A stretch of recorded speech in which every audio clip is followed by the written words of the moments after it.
व्यंग लेख का शीर्षक है आकाश में जेब कटी। हवाई यात्राओं का ऐसा दौर भी था जब न सिर्फ टिकट सस्ता होता था बल्कि सीट पर टिकते ही एयर होस्टेस टॉफियों से भरी ट्रे कराती थी।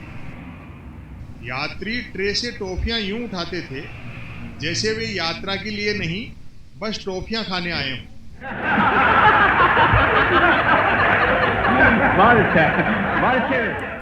हवाई यात्राओं में सस्ते टिकट के अलावा कोई अन्य खर्च नहीं होता था। एयर होस्टेस के मुस्कुराने पर यात्री को लगता था मानो हवाई जहाज के पंख खुलकर उसके लग गए हों। अब तो टिकट खरीदने के बाद भी खर्च का अंत नहीं, शुरुआत होती है। सीट बेल्ट कसना यूं लगता है जैसे एयरलाइन कंपनी ने उसकी गांठ का सारा पैसा ऐंठ लिया हो और वह ऐंठन उठते पेट के गांठ कस रहा हो।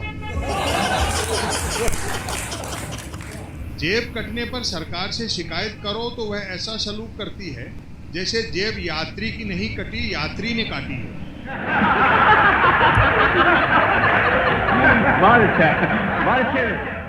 एक ही गंतव्य पर सब यात्री अलग अलग किराए में पहुंचते हैं। किराए का सिस्टम ऐसा कि ज्यों-ज्यों सीटें घटती जाती हैं त्यों-त्यों किराया बढ़ता जाता है। कैंसिलेशन चार्ज इस हद तक है कि किसी कारणवश यात्रा रद्द करनी पड़े तो भी यात्री सोचता है कि जब टिकट रद्द कराने पर कुछ भी रिफंड नहीं मिलना है तो क्यों ना बिना काम के ही घूम घाम आया जाए।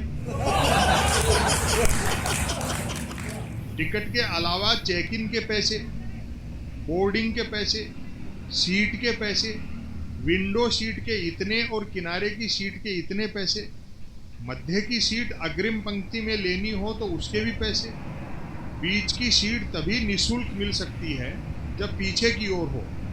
चूंकि अगल बगल की सीटें दोनों यात्रियों ने भुगतान करके खरीदी होती हैं, सो बीच वाले यात्री को यूं बैठना पड़ता है जैसे बेचारा बैठा हुआ न होकर रखा हुआ हो।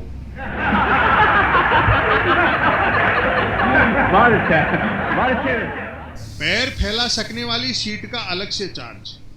आशंका है जल्द ही यह न कर दिया जाए कि दायां पैर फैलाने का इतना चार्ज और बायां पैर फैलाने का इतना।